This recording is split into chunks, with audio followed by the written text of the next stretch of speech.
great. But here's what he did. Rhyme it. Do you know how to rhyme it? Oh, please just rhyme it. Then he really gets into Do it. you know how to rhyme it? Yes, Of course. We will you don't even be have to think rocking about LA. So let's rhyme it today. Rhyme it.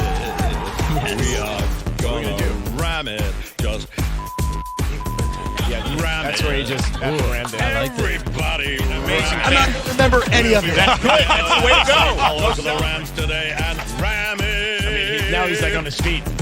How are you guys? Whose house? Wow. Ram it.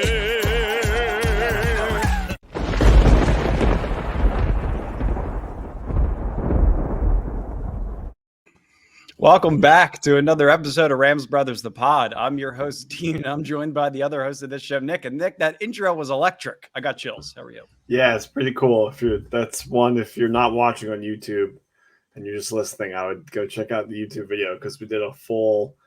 There's pictures with the sound now, and it looks great. That's cool. That's cool that we did that. Well done, Dean. Yes, thank you very much. We're now officially full speed ahead into the offseason. We're making little tweaks and turns to the podcast. The Rams are making little tweaks to their rosters here and there. Big tweaks. We're losing players. They're looking ahead in free agency. They're talking about contract extensions. So a lot is happening right now. I went ahead and took it upon my own to recreate the Rams' transaction timeline. I was a little bit concerned when I was researching, and I went to ESPN.com. I went to Rams.com, and I couldn't find an accurate timeline of the last week from March 14th to today, March 20th. So I wanted to go back, start off this episode by going through the entire week as we know it. And then we'll talk about as we go. We'll talk about moves like Robert Woods being traded. We'll talk about Andrew Whitworth retiring, Johnny Hekker being released, the emotions that are tied into all that stuff. Does that sound good to you, brother? Yeah, I mean, just before we get into the list and we go through it all, I just want to know where you stand on the moves that are being made, just like as like a grand encompassing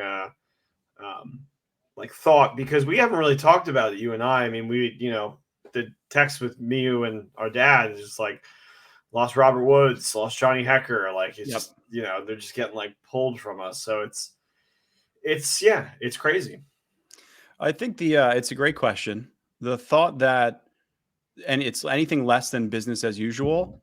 It's just how it is with this team now. I think the changes that they've made, it's not decisions that are made with their heart, right? When they see that a player is coming up on a contract, or they see a player is coming up on age, or they're coming off of an injury, they see an opportunity to upgrade a position. I would consider Allen Robinson an upgrade, considering how the Rams offense has migrated towards pass heavy, towards extending the field away from the run, especially in the Super Bowl.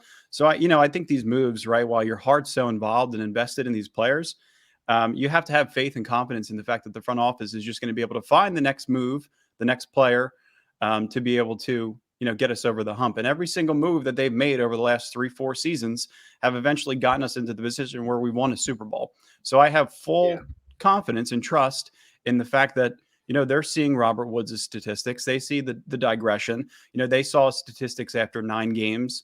It was like 554 yards and 4 touchdowns. So they're just evaluating pure progression. I think when your heart's invested and you see the decision come down, you get the alert on Twitter, it's a little bit nauseating, similar to how we were recording the podcast 2 years ago and Todd Gurley was cut. Your initial gut reaction is sad, but as you kind of transition to the next phase, I think there's a lot to kind of look at, especially with this team. It's not a consistent mediocre team, right? Where in previous years, it felt like if they were to make a big move, they weren't going to be able to come back from that or make moves around it that were going to be able to provide the full picture or going to be able to put together a team that could go to the playoffs. So I feel like they're so strategic and they think through every single decision that has been made. And Robert Woods has been talked about in trade rumors in previous weeks and previous months. So it shouldn't come as a massive surprise. No, I mean, after the signing of the Allen Robinson, I mean, you got to think things are, the landscape of the team is going to change. Unfortunate because I actually didn't think that. Like I was kind of living in like a bliss like, oh, we're going to have Woods, Cup, Robinson, and then OBJ is going to come in November. But yeah, I mean, I guess that's just not the case. And it's hard to talk about it like it's a business when like the assets are humans. Yep. In a way, Yeah. because on one hand, you're like, oh, well, he's coming off of an ACL tear. Like, we don't know what we're going to get from him. We just won without him. Yep. So, but then again, on the same time, like I mean, for those that are just listening, I'm repping Bobby Trees right now. He's been my favorite Ram since he signed on to the team. USC guy. Yeah, I mean, like, it hurts. And yeah, at the very least, I'm happy they were able to communicate with him and get him to a team that is a contender and is somewhere that, is like a run heavy team. So that blocking and like his skills are going to be utilized well under that regime. I did hear talks that Detroit was offering stuff for him, and I was like, that would have made it feel better for me. But yeah, and there was another one, and I checked out the local market, and the Philadelphia Eagles made a huge push for Robert Woods. Yeah, but like he was probably like, look, I don't want to, go somewhere where I'm not playing football in January. They accommodated the destination that Robert Woods wanted to go to, and alongside of that, they put him in the best possible position for his career to progress in the right direction. I think from a human standpoint, from a human asset standpoint, that is the most that you can do in that perspective. And I think that's what they did. I think they evaluated it. They talked to him as a person. They wanted to understand where his destination should be. But Nick, to your point, your heart is invested. We're wearing Cooper Kupp, Robert Woods. It's our generation's version of Torrey Holt and Isaac Bruce, right? And it's everybody else's generation that's up and coming as a Rams fan. That's where their heart lies. It's not necessarily with Odell Beckham Jr. quite yet, because they weren't the tandem that brought the Los Angeles Rams to where they are today. So I totally understand where you're coming from. I'm not even sure if you were to think about how this team operates and where they make big moves and who they honor with deals. I don't even think we're getting OBJ back. I'm going to be honest with you. Well, no. After the tear. And then what's nice now is you can kind of like still leave on a positive note. It's like, hey, the ring is yours. You were a part of this championship team, Robert Woods. You were part of this championship team, Odell Beckham. But yeah, we don't have room for you right now, which is just it's crazy. But that's you know what? And you could look back in the draft and say, maybe they just value the wide receiver position so strongly, right? I mean, you talk about, investing in Allen Robinson and Odell Beckham Jr. and drafting Van Jefferson. There's inevitably going to be an odd man out. I think the sad thing is that Odell Beckham Jr., right, as they kind of continue to evaluate that process, what does that look like? How do you bring him back on a contract? Is it a franchise tag? Is it a 1-year deal? Is it a 3-year extension? Right. So, and coming off of an injury, it's a concern if he can't come back and play until November. But at the same time, you still have a trio of Allen Robinson, Cooper Kupp, and Van Jefferson, and Ben Skoranek and Tutu Atwell, and whoever else wants to decide they want to make the roster. So I think there's going to be Van Jefferson to have a really good year next year would be a good bet. And just to that point, I know Odell was saying like, if they are going to franchise tag him or something like that, he was there saying like, oh, like the week before the Super Bowl, like, oh, I'd love to take a discount and come stay here in Los Angeles, which is easy to say the week before you're about to play a Super Bowl. Right. But when the chips are down, money talks, man. I think it's going to be an interesting market because Von Miller just goes to show you money talks. Yeah, it's going to be an interesting market with Odell Beckham Jr. because of the injury. I think when you're taking into consideration, you want to have a player for a full year. They're going to be out until November, and you want to have a player there on the first day of the season. That you're not getting that in Odell. So what type of discount does he take? Maybe it works out in the Rams' benefit where they can get, the value of 60% of a normal Odell Beckham Jr. contract in a single season versus, extending him over 4 years. But it remains to be seen. Yeah, it could easily be best of both worlds. Where, I mean, he comes back and he comes back great, and we get him on a discount because we just won the Super Bowl with him, and because he's not playing until November. So yeah, I mean, if he wants to continue greatness with the Los Angeles Rams, he's welcome back. There's no reason why he can't come back, and then you make a determination in November. That's probably their pitch. It's like, look, we love what you did. This is how much we're willing to offer you. We know it's not what you deserve as a top tier talent, but you got to play ball with us a little bit. Sure. There's also something to be said about evaluating a player in November, evaluating your team in November, and then making adjustments in mid-November, late November to be able to take your team over the top if you see areas of weakness. And that's what that's what the Rams always do a good job of doing. And that was their MO. Yeah. We just saw it happen this year. Right. So it's funny that you said, Nick, this just popped back into my head that we haven't really talked about the Robert Woods news, and we really haven't, you and I. We haven't spent time necessarily sitting down and talking through it, but I was just watching the Always Sunny podcast, and they were like, we only save stuff for the podcast. Like, we don't even talk outside of the show. We use it because this is a show. We're putting on a show. The cameras are on, the lights are on. So it's like, yeah, we've gotten to the point in our relationship where, I think we're Cooper Kupp, Robert Woods, where it's all business all the time. We want to save the good stuff for the pod. Yeah. Should we go through the treacherous timeline? Yeah. So far of this previous week. Let's go through it because a lot of stuff made sense, but still, it was like, oh God, well, yeah, just like the end of the Hekker era. You know what I mean? Like, God.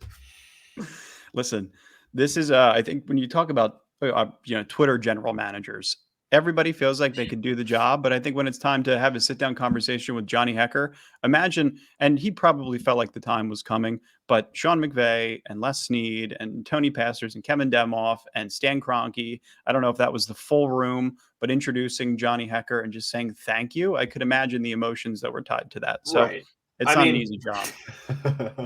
I was also thinking during the Super Bowl, when he messed up the hold, I was like, this is the last Johnny Hekker game I'm ever This watching. is the legacy of Johnny Hekker. No, that's not Johnny his Hekker, legacy. But Johnny Hekker will forever have the longest punt in Super Bowl history. And it's also, maybe not forever, but dumb comment by me. Sorry. He totally the legacy of Hekker, I think, will be the just like the trick plays.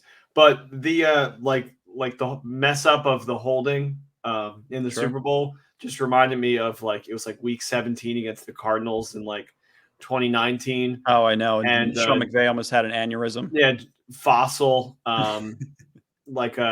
called some trick play and it didn't work, and McVay's running over to him what the was that? Well, I'm telling you, how much more relaxed do you feel if that's a 24-20 game?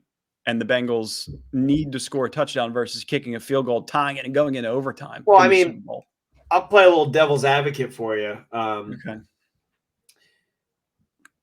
You could kick a field goal if we had that extra point and you win that game, or and you tie it and you go into OT, right? And then who knows what happens in overtime. Sure. But not having that point and being down 4 forces you to score a touchdown. That's what I was saying. Yeah. All right, so let's start it we're going to go from Monday. I'll go through it quickly. Just stop me when you got something you want to say on a specific player. Monday, March 14th, beginning of last week. Austin Corbett. Yourself? Sorry. Yeah, go ahead. What do you think? Did you because I, going into this week, I prepared myself to lose some Rams, some people close to my heart. Hekker was the one I was positive he was leaving. But yeah, I was okay, let's, this is how it goes. I know how they do it in the offseason, and they're going to draft a lot of offensive weapons, and I'm going to be we got holes in the defense and we got holes on the offensive line, but this is how they do it every time. So yeah, and it always I actually really like some of these moves. So just go ahead and then I'll. It happens, well, good. It happens at inconvenient moments. It happens when you're out to dinner or you're at the gym or you're in the middle of work. And it's Von Miller has just signed with the Bills for $120 million right as I start my workout. There goes my whole rest of my day. Okay, so Monday, March 14th, Austin Corbett signs with the Carolina Panthers. Also on Monday, March 14th, Coleman Shelton re-signs to a 2-year deal with the Rams. So the assumption there would be potentially Coleman Shelton shifts over, plays right guard. I would like to see that. Hopefully they kind of let that come to fruition in camp. Maybe they bring in some competition. We'll see. The move that I really liked on Monday was the contract that they gave to Joseph Noteboom. If you check ESPN.com, Joseph Noteboom will be filed under Joseph Moatbloom. Not sure why, but Joseph Noteboom's contract, 3 years, $40 million. He's going to be the left tackle of the future for the Los Angeles Rams. Played well, was hardly recognizable that Andrew Whitworth wasn't even in the game when Joseph Noteboom was able to come in and get some of those snaps or get some of those reps when Andrew Whitworth went down over the previous 2 seasons. That's what I like to see, is a move that solidifies a position player that's been here for a while, that they've groomed. He knows the mentality now. He knows how to play the position. And I have confidence that that's going to work. Both of us had Noteboom very high up in our list of like necessary signings. Yep. If Whitworth retired, and I was on team, he's not going to retire. So it's another situation with him where it almost coincidentally worked out in favor of the Rams and him, even though it wasn't. So like Andrew Whitworth wasn't supposed to play until he was 40 years old into the Super Bowl, right? He was only supposed to play a couple of years after that initial contract that he really signed. It was like the 2018 year was like the year that was supposed to be it. They were supposed to win it that year. He had been considering retirement for the past 3-4 seasons, right? So the Joseph Noteboom signing, your Andrew Whitworth goes down, which actually somehow works to the benefit of the Rams. They have a player who's up, ready, up and coming, who wants to get snaps, who wants to work in. And then all of a sudden you see these shots of him, and it's like nothing has changed from one player to the other. And that's how you know, I think, that you've trained a player well, you've groomed him, and he knows everything he needs to know in order to protect Matthew Stafford's blind side now. So happy with that. There was a while back when Whitworth would go down and we were like, I don't know about this Noteboom character. Yeah, there was. So there sure was. Just credit to the offensive line coaches and just the organization as a whole to make him a Andrew Whitworth type presence on the line, which is like, that's one of the most highly regarded things you can say about an offensive lineman. I would say if Joseph Noteboom has an all-pro, Pro Bowl caliber type year, our offensive line coach, Kevin Carberry, will be poached. It's inevitable. I think Whitworth will probably coach at some point. Oh, that would be the greatest thing ever. Maybe not the Rams, but I think there is coaching in his future for sure. You bring Big Whit onto the sideline in full coaching gear with a headset. Yeah, automatically. I could see him being like a head coach even. I'm sure. Well, yeah. You know what? It's tough with players. Like some players that are really good, right? Like an Andrew Whitworth type player. He seems like, I mean, Sean McVay has made multiple comments that he feels like Andrew Whitworth could potentially be a coach one day. But like a player like LeBron, you know, comparisons in other sports, other great athletes, like not all great players can be coaches. Jerry West, for example, if you're watching the new Lakers show, although he was a great coach. I was going to say, yeah. I mean, in the show, he's depicted like a lunatic, but he was a really good coach. Grasping for comparisons here. But with Andrew like Vrabel, I mean, Vrabel would be, to my point, where it's like you can kind of have best of both worlds, and you can, sure. Like, you know, to me, I like it. It makes more sense. I don't understand why there aren't more player coaches in all leagues. Really, I would think that would just be like a natural transition for some of these guys. But yeah, maybe it's like you just don't want to keep doing the same game over and over again. Well, I mean, think about it. Well, it's hard to even conceptualize moving away from football. Like Eric Weddle just went right on to go coach. I think he's coaching a high school, and he's also coaching his son's football league. And I think Andrew Whitworth's doing the same. He's coaching all of his kids. So, like, yeah, I think those are the kind of guys that you could potentially groom into coaches. But not all great players. I think it's like there's a middle ground, like the top tier Hall of Famer, big head type players that are unanimously loved throughout their entire careers. Like Andrew Whitworth dealt with a ton of adversity and was cut from the Bengals and, you know, kind of had to reestablish, you know, his whole career and his life in Los Angeles. And he's just a guy that we will forever be fans of just because he's such a good person and a good family man. He's Sully, right? Is that your comparison? From Monsters, Inc.? Yeah. Do you remember my original pitch for the Rams Brothers theme? It's the Rams brothers, Yeah. and we talk And we about talk about sports, not only just sports. That sport is football. We have a connected brain, I swear to God, because that song was playing in my head before the show even started. Because of you, because you sung it on the 30th episode of the show in 2019. Yeah, of course. That's in tune of the Monsters Inc. theme song. That to me, I also tweeted, we wouldn't have nothing if we didn't have you, Aaron Donald. Yeah. That's just what it's all about. You love those kind of guys. So moving on. I mean, we'll get in this when the Von Miller news breaks down here, but yeah, I'm still worried about Aaron Donald. We'll get there. We'll get there. Andrew Whitworth. So on Tuesday, Andrew Whitworth retires. Our eyes are soaking wet with tears. Tuesday, March 15th, Obo signs a 1-year deal with the Texans. To be expected, I think Houston is his hometown. So Obo goes back home for a year on a prove-it deal. Talk about a franchise in disarray. You're telling me. But he's going to go on a prove-it deal, so hopefully he can earn another contract if he has a good year for the Texans. Sebastian Joseph Day on the same day, on Tuesday, signs a 3-year, $24 million contract with the Chargers. That one hurt a little bit. It was weird because he posted a picture on his, well, I don't know if it's Twitter or his Instagram, but it was him like with his gloves, and it was just the tip of the blue gloves, and you couldn't see the bottom half of the jersey. And when I saw that picture, I'm like, he's going to the Chargers.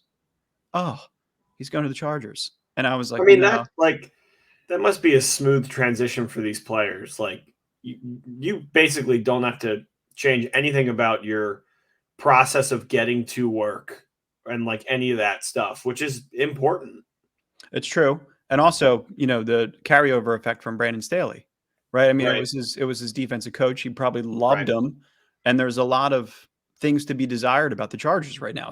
I would love to play on that defensive line. If you're Sebastian Joseph Day and you got Khalil Mack and Joey Bosa coming around from the edges, you're gonna be a good player. Right. I forgot about Khalil Mack. Yeah, he's gonna fit in perfectly there. The Bears are just giving away their assets.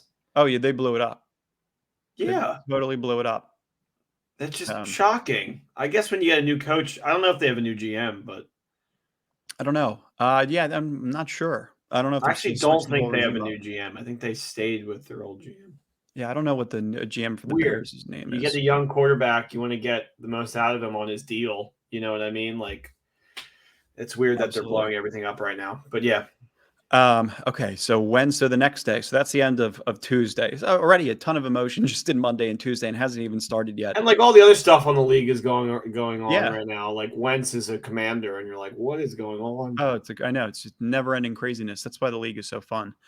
So Johnny Hekker that's another thing I wanted to talk about. Just how the Rams kind of, like, we called it on this podcast. Everyone's like, oh, wow, it's kind of becoming like the NBA with all these blockbuster trades, and the AFC West is just totally stacked. I'm like, yeah, you could, thanks to Les Snead and Sean McVay. And yeah, I saw, was it the Cleveland Browns' GM had a meme cycling around the internet that was F them picks, like black and white meme. They're trying to just copy, the Deshaun Watson trade. That's the kind of stuff that pisses me off. It's funny though, because that was like almost like a meme, like directed at Rams fans.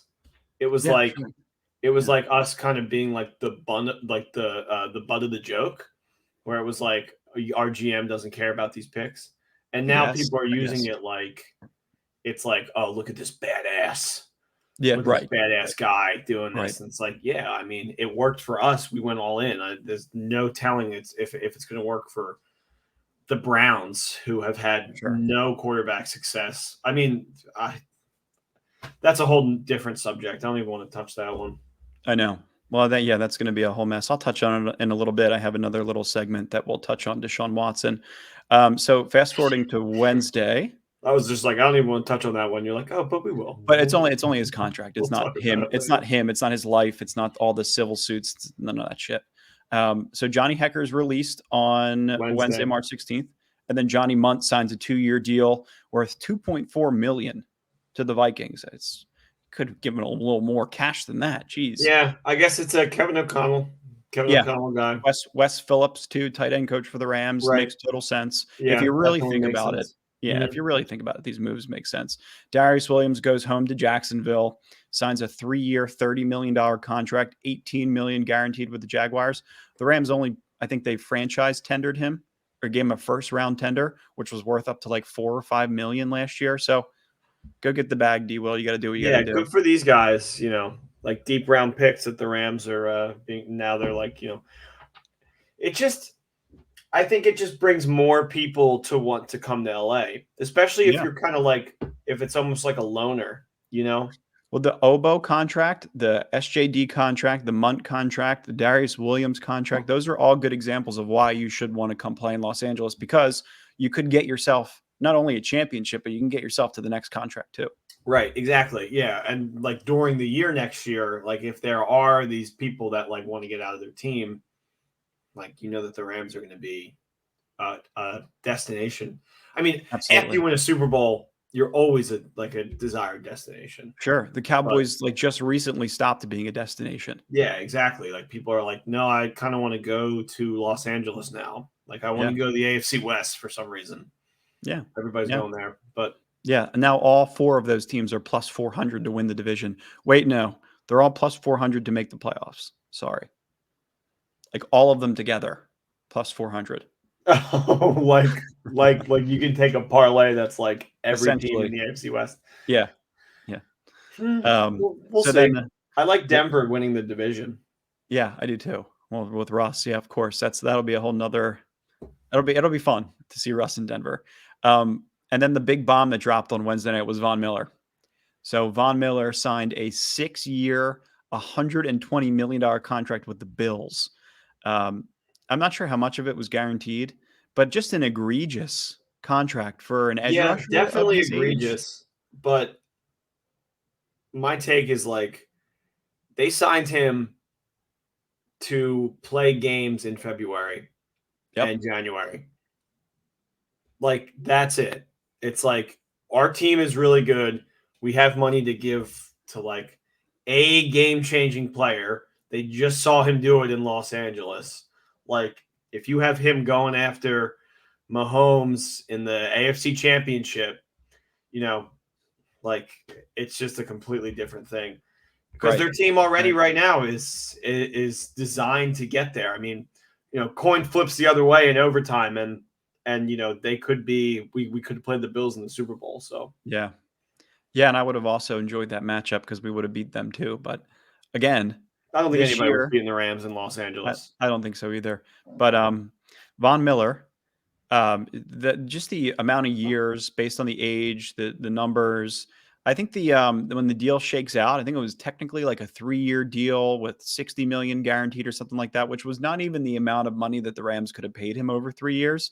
And I think that was kind of their sweet spot was we'll look within a 2-3 year window. The fact that they just came swept in at the last minute, they weren't even a favorite to sign him. No. I'm not sure who else it was between at the time. I think he was Denver debating going back to Denver. And Chargers, I saw, yeah. Yeah, he wanted to go back to Denver, and I think before the Khalil Mack move, he was going to go to the Chargers. So, hey, good for him. Again, I mean, he came and did the job. I have no ill will towards him. I'm not going to unfollow him on social media. No, none of that craziness. I mean, he's a Super Bowl champion for the Rams. So if we forever love him. He's a great player. All 53 men on that roster.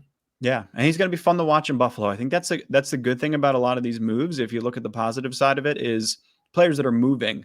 You kind of, and I said this to you and Dad last night, you kind of get to develop your second favorite teams around the league. Like on any given day, you could watch a Jacksonville and Titans game and see Robert Woods going up against Darious Williams. And that's an in-division game. We'll see that twice a year. So there's a lot of parity and nuances that come in when all these moves are made and the deck is reshuffled. It makes the I just love viewing football just in general, but it definitely does make, you just have like more stakes in some of these random games because it's like, Robert Woods is on that team. Yeah, they're right. They're your guys. Look, Goff is with Reynolds. It's like I like watching the Lions. You know what I mean? Like, me too. Yep, cool. Totally. But Wednesday was down, but then Thursday brought us all the way back up. March 17th, Allen Robinson signs a 4-year, $46.5 million contract with $30.7 million guaranteed. Which doesn't seem too steep. No, it's not. Somebody else would have paid more money to get him. And I think it was a matter of a 4-year, $50 million contract, 4-year, $55 million contract with 35 million guaranteed for the Eagles, for the Ravens, for, a Northeast team or a team that wasn't necessarily in contention. I think he took the right deal. And I think he's going to be your favorite player. I think he's going to be everybody's favorite player next to Cooper Kupp on offense. I really do. Yeah, there's a real chance that he fills the Robert Woods size hole in my heart, but who's to say, really? I think the reason why he could fill that hole in your heart is because Robinson was coming off of 1,000-yard back-to-back seasons with Trubisky and then Chase Daniel and Nick Foles. So, and he also had a 1,400-yard season with Blake Bortles when Jacksonville was just 5-11 back in I think 2014 or 2015. Yeah, there was a year where Blake Bortles was a legitimate quarterback. Year, one single year. But I mean, no offense to any of those guys, right? I mean, Nick Foles is a Super Bowl champion. Chase Daniels made millions and millions of dollars in this league. Trubisky might be a starter in Pittsburgh this year. But I think he will be a starter. Yeah. But I mean, Stafford is on a different level from those guys from week to week. And when you watch Allen Robinson and then you watch the Rams' passing game as separate things, right? Allen Robinson catching passes from Justin Fields and Chase Daniel and Nick Foles, he has to make a little bit more of an acrobatic catch, or he has to lay out, and it's going to make him look a little bit more impressive because he has to adjust his body or make a play in the red zone. But again, those are all things that are still there. And when it comes to scheme fit, when it comes to a bigger body receiver, somebody that could run high crossers, can still block downfield, but can separate in space and go up and get the ball, it's Matthew Stafford's dream. Yeah. My hot Trubisky take is I think he'll be well under Tomlin. I think he'll actually kind of do a good job. I think Nagy was just a terrible play caller. So when he got drafted out of North Carolina, everybody was like, this is an overdraft. He's not going to make it. And he was so underdeveloped as he got into the league. Maybe he just needed some grooming. And Mike Tomlin might be able to do just that with Mitch Trubisky. Comeback player of the year, throw $20 on it. Oh, that's a great bet. Yep, I know. I was looking at it today. Really? What's the line? I think it's plus 1,100 or plus 1,200, and I think Baker Mayfield's in it, and there's somebody. We have to look it up.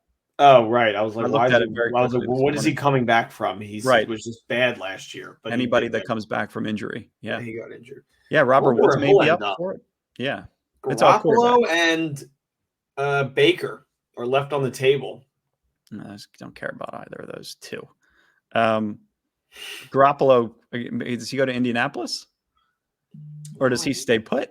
I think Baker goes to Indianapolis. Yeah, I guess we'll see. I think the best thing for Jimmy G is to stay put, honestly. I don't think Trey Lance is ready to go. And maybe it's not the best thing for the 49ers, but it's the best thing for Jimmy G. And, is Drew Lock a starter? Pete Carroll had history. They almost made a trade with Russell Wilson and Baker a bit ago. So, oh my God, no, Drew Lock is not good whatsoever. Just because he knows the words to put on does not mean he's good. Right. I mean, yeah, I guess I'd rather play Drew Lock twice a year than Baker Mayfield. Yeah, for certain, 100% every single time. Neither of them really are terrifying. Baker, I guess, could sneakily get you. Yeah, I remember a regular season game where Geno Smith was marching down the field until a last-second interception. So you never know what happens with Seattle. That's so true. They could be pesky. So then we fast forward to Friday. I don't think anything. Right, Allen Robinson signed on Thursday, so that was the big news for Thursday. He kind of had his own little news day. Friday, which was yesterday, Matthew Stafford's contract extension. This is where it gets really interesting. So it's 4 years up to $160 million, $60 million in guaranteed money at signing, $130 million in total guarantees. So what the Rams did with the extension was they lowered his cap number from $23 million to $13.5 million this year. So essentially $9.5 million in total savings. So his cap hit is manageable in 2023 too, at just $20 million. That is 12th highest among starting quarterbacks in 2023. So it currently goes like this. I'm going to do the whole screen share thing. You cool with that? Yeah. Good. Yeah. All right. Let's rip it. Hold on. Share screen. Okay. Cool. So this is what we're looking at in terms of cap hits. Can you see that all right? Yeah. Just make sure you're speaking it out for the people that are just listening. I sure will. So I'm looking at Matt Ryan in terms of 2022 cap hits. So this is another variable I think that's going to be moving. Matt Ryan could go to Indianapolis. He could go elsewhere. There's no way that the Atlanta Falcons are going to take a $48 million cap hit on Matt Ryan this year. So after that, and these deals are subject to be restructured. But I'm not looking at the total value of the contracts. I'm looking at the cap hit because that's really what matters in terms of building out your full roster. Ryan Tannehill, $38.6 million. That's a mess. You might get a quarterback swap in Tennessee. I think Tennessee might be one that's up for Baker or for Matt Ryan. I guess Matt Ryan. Yeah. I mean, that's not Matt Ryan and Tannehill. They seem like the same to me. Oh, Matt Ryan's better. Way better. Way better. So number 3 is Patty Mahomes, newly married Patty Mahomes. He just got his second ring, technically. $35.7 million. Kirk Cousins comes in at number 4, $31.4 million. And guess who is number 5, Nick? I'll let you read this one out loud. Jared Goff. I can't see because the screen is too small for me. So you got to read the. The number is $31.1 million cap hit for Jared. What? For sure. Wow. And right below Jared is Aaron Rodgers, and then Carson Commando Wentz, Jimmy G, Russell Wilson, Lamar Jackson, Tom Brady, Derek Carr, Dak Prescott, Baker Mayfield, Sam Darnold, Josh Allen, and then Super Bowl champion Matthew Stafford. Yeah, I mean, I don't think there was any hiding the fact that this was a team-friendly deal. It's not even that. It's just that you got to give credit to the fact that they know how to structure contracts the right way, right? Like, team-friendly deal. Tom Brady's deal is team-friendly. So is Derek Carr's. So is Dak Prescott's, even though the total valuation of the contract per year is not $19 million against the cap. It's actually $40 million, right? So I'm just talking about just general cap hits. Matthew Stafford's still getting his own. He still gets his guaranteed money. He still makes $60 million, I think, when he signs that contract. But at the same time, in terms of cap friendly, the Rams have learned from their mistakes and they know how to. How is Nick Foles above Joe Burrow and Deshaun Watson? Well, Joe Burrow is on his rookie deal still. I think he's on the last year of his rookie deal. So he's not a huge cap hit. Deshaun Watson, I don't understand how he's the 20th overall cap hit, but something to evaluate. But again, if that's the case with Deshaun Watson, the only thing I don't agree with is the guaranteed money. If he's a $10 million cap hit for this year, that number probably shoots up $45 million next year, $50 million the year after. Usually how those contracts are built. Like Stafford's. Keep scrolling down and see who's at the lowest. Stafford's contract in 2024 and 2025, I believe it is like a $45 million cap hit, a 50, so it gets pretty crazy. So I will stop. Oh, wait, I have one more other thing that I wanted to share as well. There's another screen. Hold on 1 second. Let's just go back to the conversation real quick. So when you look at those top 5 guys, Nick, we were just talking about Rodgers, Watson, Mahomes, Allen, Dak, Stafford. So those 5, Rodgers $50 million per year, Watson 46, Mahomes 45, Allen 43, Dak 40, Stafford 40. Those guys, they have 2 rings amongst the top 5 guys. Outside of Stafford?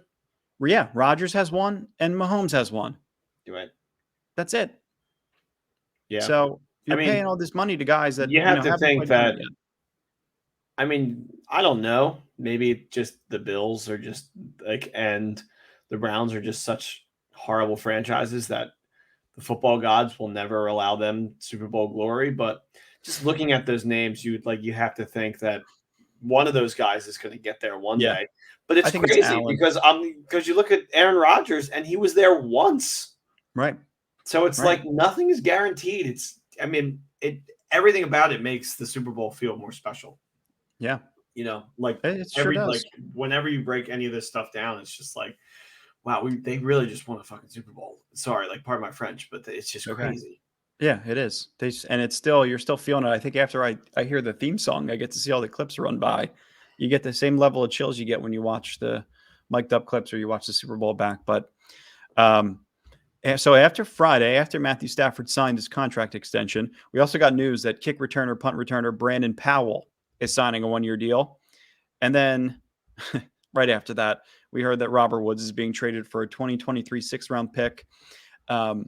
Let's be honest, and let's report it correctly. The trade was considered to be purely financial. It was for financial reasons.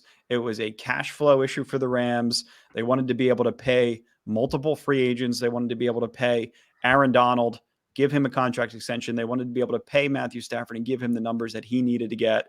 I just want to say from the bottom of my heart, thank you, Bobby Trees.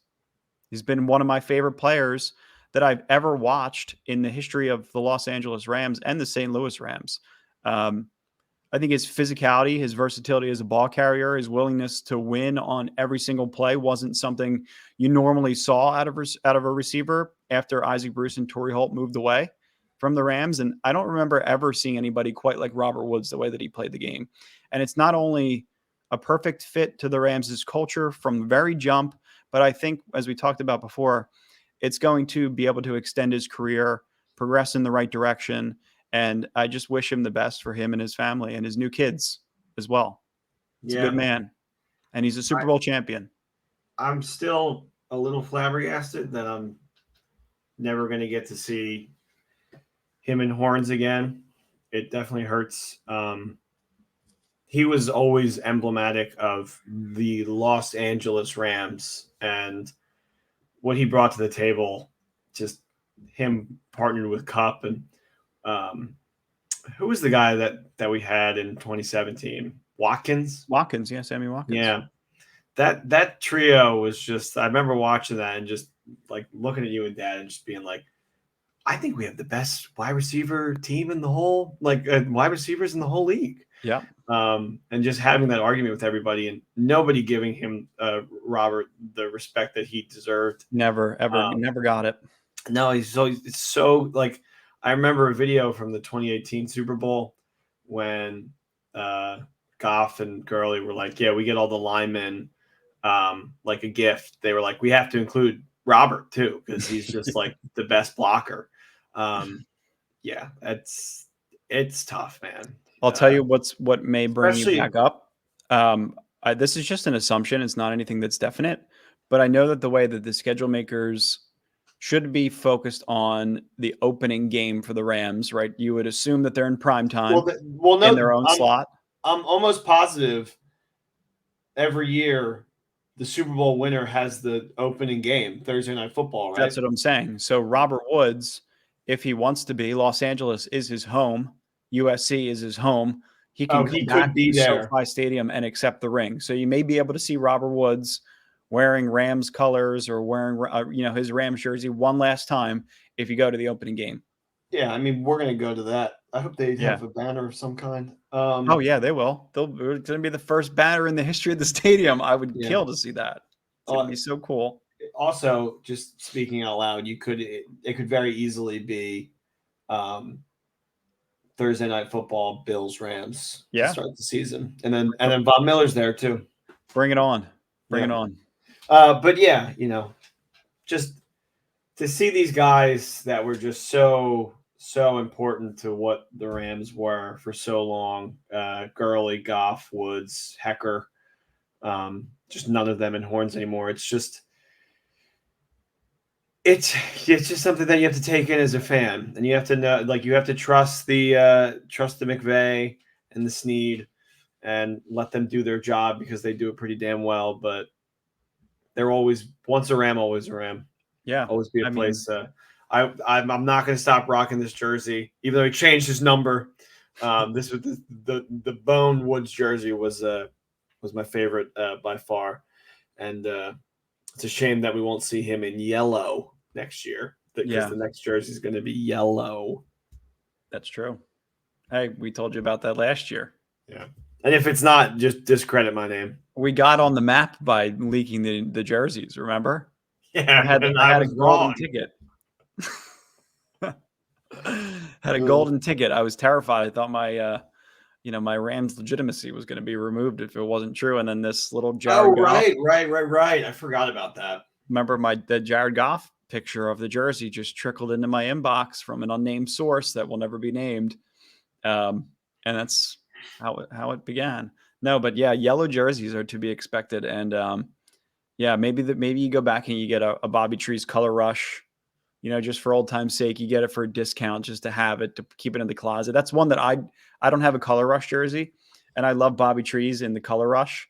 I know he had one of his bigger games in the color rush jersey, and I just think back to that Chiefs Rams regular season game that everybody can't get out of their head, and he was so big in that game. And it's just emblematic of the Coliseum and Robert Woods being from USC and wearing this new jersey and the Rams coming of age. It was just like, he'll always be synonymous with that. And same with, there's just something about USC Whitworth. guys too. Yeah. Just as a USC alum, it just had like another kind of connection. I always felt like he's, went to the same stomping grounds, went to the same classes. Yeah. There will be, but just in general.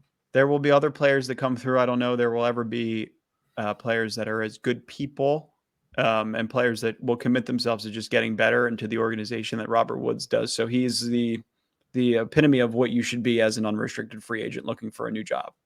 And look what he did. Tennessee fans, you're just going to love this guy. Yeah, man. Absolutely. I wish we could say the same. Stand-up guy. So where did Hekker go to Carolina? Yeah. So now Carolina's got Morgan Fox and Austin Corbett and Johnny Hekker and a lot of other former Rams have stopped by there. I guess they're just going to roll with Darnold. Yeah, looks like it.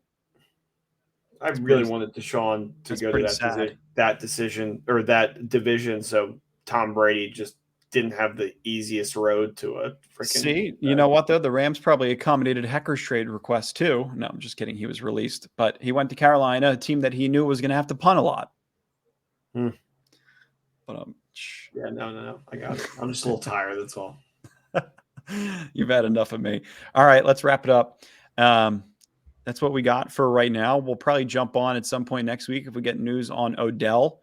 Aaron Donald's and one more thing. Hold on. Yeah. Saturday, March 20th, yesterday, there were rumors on a possible Aaron Donald extension. Yes. So after I heard that, it definitely, because I'm just worrying that we might not see Donald again next year. He's going to be fine. They just got to get the terms right. That's all. No, he wants to come back. I don't think you can leave your legacy like that. Even though, like he accomplished the one thing that he wanted to do. Just for an example from my own life, I took up golf last year because Dean had told me at his bachelor party we're going to play 2 rounds of golf, and I was like, oh crap, I don't play golf. So my goal was to get in golf shape, so that when I go to this bachelor party, I had like a 7-month window. I'm not just like completely embarrassing myself. Sure. And I did. Like by the time we got to the bachelor party, I shot like 90 and then on the second time like 98, but both times under 100. And I was like, I have reached my goal. And since the bachelor party, I have not golfed at all because I did what I set out to do. Yeah. So I like, once you do that, it's almost like it's hard to go back into it with the same kind of desire and heart of a champion. But it's like all these goats like Brady and Jordan and LeBron. They always need to find a way to make it personal. Yep. For the right reason. Yeah, it's like LeBron saying how he looks for the LeBron hater in the crowd so he can go off in a game or something. Oh yeah, Jordan and Kobe used to manufacture their own energy all the time. So as long as Donald finds a way, and I know he will, to just make this as important as it was for him to win his first ring. Then I all think you have to do is go like this. Ready? He needs one for the other hand. Yeah. Or no, just hit him with the middle finger. Me, when I keep you on the podcast for more than 45 minutes, I get one of them. No. No. What was I going to say? There was one other thing. McVay's extension. That could potentially be coming to him. McVay's not retiring. We saw him drinking red wine on a white couch, which is like a psychopath move. But he's coming back. That's the picture. The one thing I thought was he's like chilling on the couch. He's like, yeah, his eyes are just exhausted. He just won the Super Bowl. But I love in my new Power Hour, which I made, there's a clip of McVay that's in this intro, and it's him going, "I'm not going to remember any of it." And then the very next clip is Bezos laughing when he's like, "Hell yes." It's funny. It's just he's just a crazy guy. Yeah, I want him to be the Rams coach for the next 10 years. Same. Even So longer. after they lost the Super Bowl, they extended him and Snead until the end of 2023. So I don't know if the McVay extension is going to come at the end of this year, or if it comes soon, or if they kind of package them together, because I'm good with keeping them both here for the next 5 years or so. Yeah. So it remains to be seen. I do like the fact that like Zach Taylor just got an extension through 2026, coach for the Bengals, right after they lost the Super Bowl. The Rams did the same thing. It's like an interesting parallel as that happens throughout the league. But I just like that the players on the roster, the human assets, are the main focal point. And it's not necessarily getting Sean McVay's extension done. You know, it's let's handle the players. Let's handle Aaron Donald. Let's handle the responsible moving pieces first, and then we'll get to me when the time comes. So Yeah. I like everything they're doing. I like how the organization is ran. I love. And they're constantly moving in the right direction. And they're constantly moving. I think if you looked at, the Dallas Cowboys or, one of these other comparable organizations that are, mid-tier, trying to get to the next level, trying to go all in, there's just a difference in culture and people and human connection and skill sets. And I just think they look for different and better things. And that's what separates them. When they draft, when they bring players on the field, and they bring players in from free agency, they're just a better organization. And they make me proud. Championship. Yep. They make me proud every day. It's got to be the best. Nope. It is. It's a great time to be a Rams fan. I tried to wear this out last night, but believe it or not, it was raining in California, so I actually wasn't able to wear it. But God, I hope you were okay. Nah, yeah, messed up my hair, but I figured it out. Hair looks good. Thanks. Yeah, looks good. I'm gonna shave. The playoff beard's coming to an end. I have a wedding coming up where I'm giving a speech for one of my best friends at home, and my friend asked him, it was like, "How do you feel about our facial hair?" And he was like, "Well, it depends. My friends with actual good facial hair are trying to keep their beards, but Vespi, who looks like a Paul Pierce going through a depressive episode, has to shave his beard." And I was like, "Thanks, Chris." So at least he didn't call you Kevin Durant. I've never seen a beard that bad before. Yeah, it's Kevin Durant's hair is unfortunate. 3 dots, and then I think that's where all of his anger and Twitter aggression comes out, because he just doesn't have good hair. Yeah, I know. It's easy to block out the haters when you have hair like this. He doesn't have any lotion on his ankles. Poor guy gets called out for that. It's tough. It's tough, man.